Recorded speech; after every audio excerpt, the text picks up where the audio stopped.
Multi 21, c'est. Yeah, Multi 21.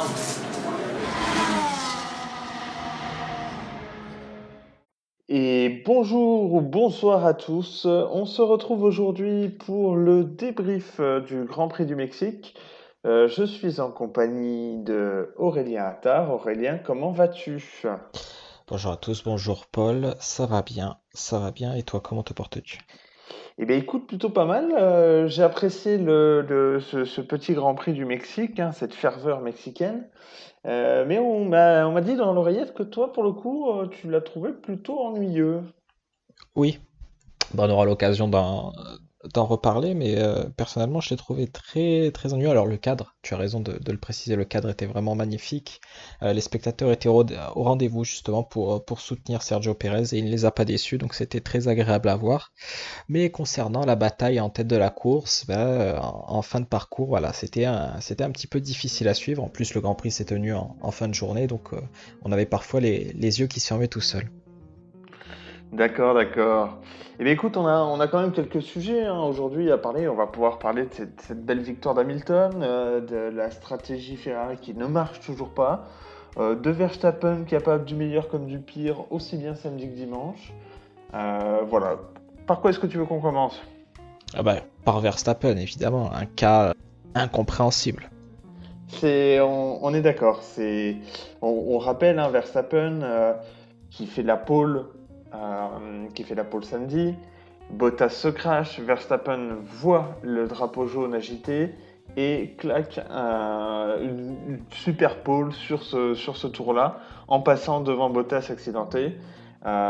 Pénalisé 3 places sur la grille, il part quatrième. En course, il s'accroche avec Hamilton au premier tour. Il s'arrête au cinquième après avoir touché avec Bottas. Il nous sort, je crois, 56 tours sur le pneu dur. Il arrive au final dans les points en s'étant retrouvé dernier autour du cinquième tour. Enfin voilà, on a vu le meilleur de Verstappen et le pire à la fois. Ouais, exactement, oui. Il est un petit peu retombé dans ses travers du début de la saison 2018, où il faisait un petit peu n'importe quoi en piste, en tentant des dépassements kamikazes, en surpilotant en fait, tout simplement. Bon, pour le coup des qualifications, ce n'est pas dû à du surpilotage, c'est juste dû à de la bêtise. Soit son stand ne l'a pas prévenu, et là, évidemment, ça le dépasse à ce niveau-là, au niveau du drapeau jaune, ou alors il en avait conscience, mais il a quand même accéléré. Enfin bon, dans les deux cas, c'est pénalité méritée sur la grille. Et ensuite, au départ de la course, ouais, petite friction avec Hamilton. Bon, Hamilton était ralenti justement par Vettel qui l'avait tassé. Donc l'ouverture s'était un petit peu créée dans la ligne droite. Donc à ce niveau-là, je dirais que c'est un incident de course, bien que malheureux. Et après, oui, son déplacement sur Bottas, complètement kamikaze. Là, par contre, dans un endroit où on ne dépasse pas, justement, on en avait parlé dans la preview, dans le stade, où c'est très lent, où tout le monde se suit. Et ben non, Verstappen a décidé de le dépasser à cet endroit-là. C'était couillu, mais bon, ça n'a pas payé. Il a crevé son pneu. Et il a enchaîné ensuite 71 tours. 71 tours avec les Non, pneus. 71, c'est le nombre de tours global qu'on avait. Je pense Ah, qu'on était pardon. plutôt sur 65. 65 ou 66, oui, c'est ça. Autant pour moi, 65 tours, c'est ce qui est quand même très très impressionnant avec les pneus les plus durs. Donc, ouais, course gâchée dès le départ. Et tout en performant, hein, disons-le, tout en performant, puisqu'il a remonté quand même plus de la Oui, moitié de la oui, grille. bien sûr. Donc, pour le coup, il faut, capable du meilleur comme du pire, il faut saluer cette performance hein, qui en est une, qui en est une. Tout à fait. Et puis, oui, effectivement, le dépassement sur Hamilton était, bon, il l'emmène un peu au large. On connaît le vieux briscard, Hamilton lui laisse un peu de place. Ils sortent un peu en vrac au deuxième virage. Voilà, bon, je te rejoins là-dessus. Pour moi, c'est un fait de course. C'est pas là-dessus qu'il aurait pu être pénalisé. Et puis sur le dépassement sur Bottas, bon bah il a été pénalisé. Il a dû faire un tour complet avec un pneu en moins. Donc bon, globalement, il a eu un peu ce qu'il méritait. Oui, ouais, voilà. En fait, je lui reproche plus son action lors des qualifications que pendant la course. Là, c'était vraiment stupide, hein, la façon dont il a perdu une pole qui était offerte sur un plateau, parce qu'il avait déjà signé la pole provisoire et personne n'avait pu battre son temps sur le deuxième relais. Donc, je sais pas, j'espère sincèrement que c'est son ingénieur qui ne l'a pas prévenu du drapeau jaune, parce que Alors dans le cas pour contraire. apporter de l'eau au moulin, j'ai lu que en fait l'accident de Bottas a sectionné le câble en fait dans la voiture de Bottas qui active automatiquement un envoi d'un drapeau jaune sur le secteur. En fait, quand les voitures se crashent, il y a des systèmes automatisés et lorsqu'il y a un crash qui est détecté, automatiquement toutes les voitures en piste reçoivent attention sur ce secteur, il y a un drapeau jaune. Le crash de Bottas en fait a endommagé la voiture suffisamment pour que ce système-là ne s'active pas. Du coup, en fait, on le voit hein, sur le replay quand on regarde au ralenti. Effectivement, Verstappen n'a pas l'alerte sur son volant, lui indiquant attention drapeau jaune sur ce secteur. Néanmoins, on voit par contre très bien et que c'est dans son champ de vision qu'on voit le commissaire agiter son drapeau jaune. Alors plusieurs personnes argueront qu'on aurait dû sortir le drapeau rouge, etc. Sur un temps de réaction si faible, la FIA en fait n'a pas eu le temps de déployer le drapeau rouge en rapport au temps qui s'est passé. Néanmoins, on voit très bien le commissaire agiter le drapeau jaune, qui est clairement dans le champ de vision de Verstappen. Donc pour moi, effectivement, la faute lui est entièrement reprochable. Et en plus, quand on voit ses déclarations après, ou naïvement, candidement, je sais pas, ou simplement par bêtise, il déclare oui, je savais très bien, je l'ai vu, mais j'ai quand même claqué mon temps et tout. On est là, bon, c'est comme tu dis, c'est Verstappen de ses débuts, le côté un peu tête brûlée, un peu parfois un peu bébête. Bon, certains aiment, d'autres n'aiment pas. Voilà, c'est un fait. L'essentiel, c'est qu'il n'y ait pas eu de suraccident ou quoi que ce soit. Mais voilà, effectivement, Verstappen, le pire et le meilleur, plusieurs fois dans le week-end. Oui, oui, bah, tu fais bien de le rappeler, justement. Moi, j'associerais plus ça de l'arrogance, le fait qu'il soit au courant qu'il y avait drapeau jaune et qu'il ait quand même accéléré, malgré le danger. Surtout, voilà, c'était un drapeau jaune pour un accident. Les événements récents dans le sport auto ont montré que, bah, voilà, justement, la sécurité, bah, la sécurité existe, bien sûr, elle a été améliorée depuis, mais le risque zéro n'existe pas, voilà. Donc oui, ouais, effectivement, c'était vraiment stupide de sa part de tenir de tels propos. On est bien d'accord. Sans transition, si on passait à Hamilton. Alors Hamilton a une superbe course, un pilotage hors pair, un mec avec le nez fin. Et pourtant, eh ben, Bottas fait que Hamilton n'est pas champion au Mexique. Mais on aura vu effectivement des belles passes d'armes avec Vettel au départ, où intelligemment il se dit je vais prendre le risque d'aller dans l'air plutôt que de m'accrocher. Ou derrière avec Hamilton, avec Verstappen. Pareil, il se laisse emmener au large, puis il lui laisse ensuite de la place. Et il le déclare hein, ensuite derrière pendant l'interview qu'il sait qu'avec certains, il vaut mieux laisser un peu plus de place parce que bah, ça passe pas toujours forcément à deux. Et où ensuite derrière, il nous sort avec une voiture au fond plat abîmé, une course maîtrisée du début à la fin. Il termine sur la plus haute marche du podium, c'est tout à son honneur. C'était vraiment une très très belle course, une victoire amplement méritée. Voilà, qu'est-ce que tu en as pensé, toi, de cette performance? Alors oui, c'était un très bon pilotage de la part de Lewis Hamilton, mais il faut quand même noter que c'est plutôt la Scuderia qui a gâché une opportunité de victoire une nouvelle fois. Et on est bien d'accord, on est bien Voilà, d'accord. en effet, en effet. Leclerc qui avait pris un superbe envol, tout comme Vettel au départ. Les deux Ferrari qui étaient première et deuxième dans le premier quart de course. Et puis au final, bon, erreur stratégique en faisant un deux arrêts pour Leclerc. Bon, ça, c'était difficile à prévoir étant donné bah, la tenue des pneumatiques durant les essais libres, qui tenaient pas, que ça soit les tendres ou les médiums, voire les durs, tenaient pas la distance. Et ensuite, Vettel, bon, il y a eu un petit peu, il était un petit peu coincé dans le trafic, il est vrai, mais bon, il a été arrêté quand même Bien assez trop tôt, tard. ou trop tard, Bien exactement. trop tard par rapport à Hamilton, c'est là où il perd. Hein. On l'a vu pendant le Grand Prix, Hamilton a largement fait l'undercut en fait en sortie. C'est d'ailleurs un des problèmes de ce package de pneus, c'est que souvent les équipes ne prennent qu'un seul set de pneus durs et donc ne font aucun test avec. Or, bah, on l'a vu, le pneu dur c'était le pneu gagnant. On l'a vu avec Verstappen qui nous sort 66 tours avec. Hamilton qui en fait une cinquantaine, Ricardo pareil qui est parti avec les durs, qui fait 50 tours, qui part 13e et au mieux se retrouve 7-6e. Donc clairement c'était le pneu gagnant et comme les équipes n'en prennent en général qu'un seul set, ils le découvrent en fait en direct. Et ce qui fait que on se retrouve avec Leclerc sur une stratégie à 2 arrêts, alors que c'est pas la stratégie gagnante. On rappelle, c'était un arrêt qui était la stratégie gagnante. Et puis Vettel, qui aurait dû s'arrêter beaucoup plus tôt pour passer lui aussi le pneu dur et aller au bout du Grand Prix comme ça. Oui, tu as parfaitement résumé la situation. Après, c'est pas très grave, même si bon, ça reste grave, mais c'est pas très grave que Ferrari cache une nouvelle opportunité de victoire, parce que la saison 2019 est pliée pour eux.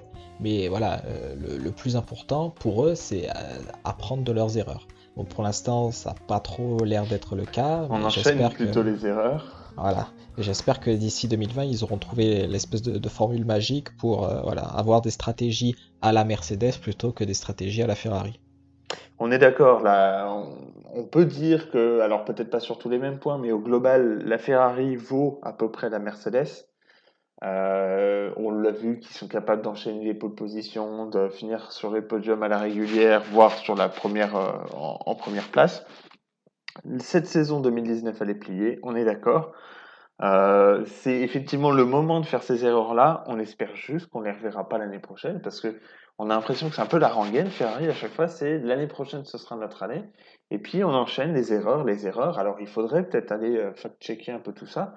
Mais j'ai l'impression que ça fait 2-3 ans qu'on dit que Ferrari est capable d'aller chercher Mercedes plus ou moins régulièrement et qu'à chaque fois, ils font des erreurs de stratégie, ils se plantent et ça finit avec Mercedes titré 5 courses avant la fin. À 3 courses de la fin, il reste que les 2 pilotes Mercedes qui peuvent être champions du monde. Et puis Ferrari, c'était pas notre année, on se tourne vers l'année prochaine, quoi.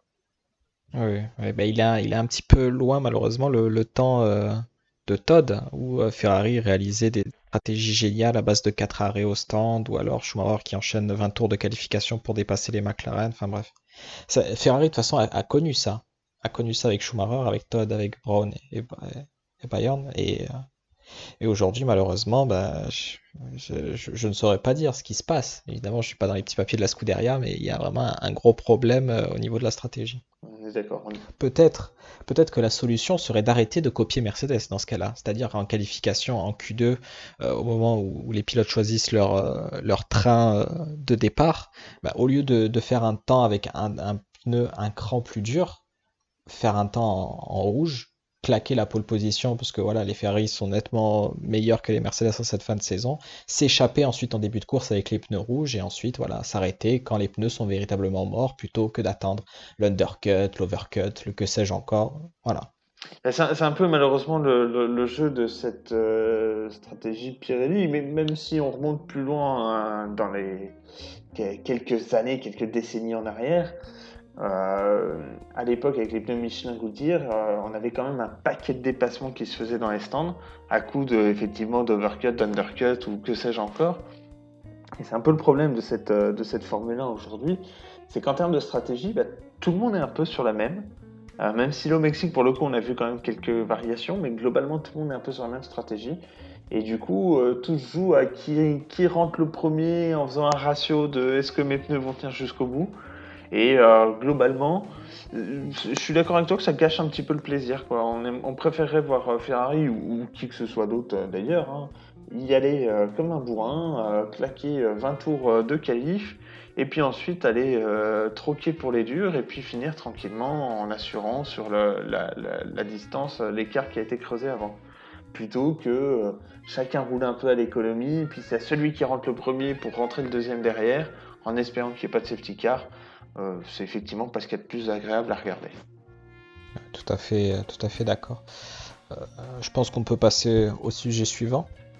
Alors effectivement, on va toucher, on va passer rapidement. Félicitations à Pérez qui a brillé devant son public malgré un dépassement pour le moins ballsy de la part de l'ami Ricardo hein, qui a tenté de nous faire encore un freinage au panneau 3 fois trop tard. Mais où malheureusement il a plus une Red Bull, il a une Renault aujourd'hui et en termes de freinage c'est pas aussi bien. Pérez, d'ailleurs, aura blagué sur le sujet en lui disant que le dépassement aurait tenu s'il avait une Red Bull, mais qu'avec la Renault, malheureusement, ça pouvait pas le faire. Ça a été une passe d'armes assez plaisante à regarder. Et puis sinon, effectivement, Ricciardo parti avec les pneus durs, 50 tours avec, et puis qui passe ensuite, qui troque pour les médiums, et pour finir tranquillement à la 7e place. Oui, bon pari de Renault. Ce résultat leur fera du bien étant donné la disqualification lors du Grand Prix précédent. Et Racing Point aussi, très bon résultat. Là, ils sont à égalité de points avec Toro Rosso au championnat d'ailleurs. Et il me semble qu'un pilote Toro Rosso s'est illustré pendant cette course.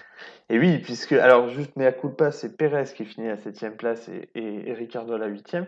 Et oui, on va pouvoir revenir sur un deuxième pilote du giron Red Bull qui s'est illustré du meilleur et du pire, et surtout du pire. C'est l'ami la Torpique Fiat qui nous a sorti une fois de plus un mouvement complètement inutile. Euh, pour ceux qui ne l'ont pas vu, allez le voir parce que c'est franchement d'un ridicule où dans l'avant-dernier virage, en sortie du stadium, le virage à 90 à droite, Hülkenberg est en grande délicatesse avec ses pneus, il faut le dire, mais il prend plus ou moins la bonne trajectoire dans ce 90 droite, et Kvyat se dit, allez, on va tenter d'aller mettre un bout d'aileron là-dedans pour voir si ça passe. Il est absolument pas à la hauteur, hein, et son aileron avant vient toucher Hülkenberg qui part en tête à queue et qui va taper le mur en marche arrière. Kvyat termine alors du coup 9e. Gasly en profite pour dépasser et finit 10e. Pendant ce temps, Hülkenberg arrive à repartir et finit 11e avec un aileron arrière complètement arraché. Post-course, Kvyat recevra une pénalité de 10 secondes, largement méritée. Il aurait même sans doute dû prendre quelque chose d'un peu plus sévère, je trouve. Et ce qui permet à Gasly de finir 9e et à Hülkenberg de finir malgré tout dans les points, malgré un aileron arraché. On le verra d'ailleurs, hein, il finira même pas le tour de parade, il s'arrêtera directement à la sortie des stands.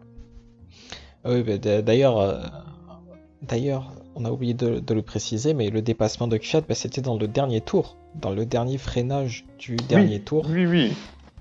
On Et était à 200 mètres de l'arrivée. exactement. Et donc pénalité entièrement méritée. Bien sûr, il avait jamais la place pour passer. C'était un dépassement, pousse-toi de là que je m'y mette. Mais bon, Et c'est pour cru en Hülkenberg, stock car. Hein. Exactement. Et surtout, ce qui est assez comique, voire ridicule, c'est que en conférence de presse, donc après la course, après avoir reçu sa pénalité, Kvyat a dit, les commissaires tuent petit à petit la Formule 1 avec ses pénalités complètement ubuesques. C'était peut-être le cas pour Vettel au Canada, mais pour son cas lui au Mexique, non, pas du tout. C'était complètement mérité. Clairement, je pense qu'à la communication de Red Bull, il faut qu'il y ait quelqu'un qui intervienne parce que là, ce week-end, entre Verstappen et Kvyat, c'était lunaire. Hein, les deux, on se demande s'ils faisaient pas un concours à qui sortira la plus grosse connerie. Et franchement, je ne saurais pas les départager entre les deux parce que les deux, c'était risible. Un bel ex-aequo, on peut le dire. Ouais. Et donc, on va en profiter pour faire la transition sur cet ex-aequo, pour parler un petit peu des pronostics. Alors, tu annonçais un podium tout Ferrari, un podium tout rouge, avec Vettel devant Leclerc et devant Verstappen.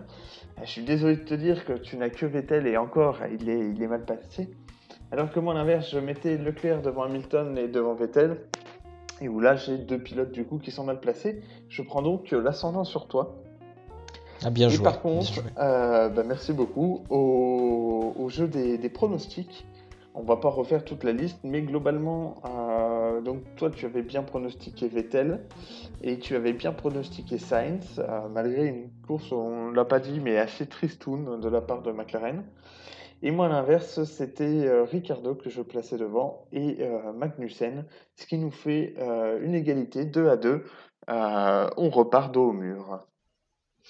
Ouais, écoute, c'était voilà, un Grand Prix à oublier, en tout cas pour nous au niveau des pronostics, mais je suis sûr que pour les courses suivantes, on sera nettement plus fort de ce côté-là.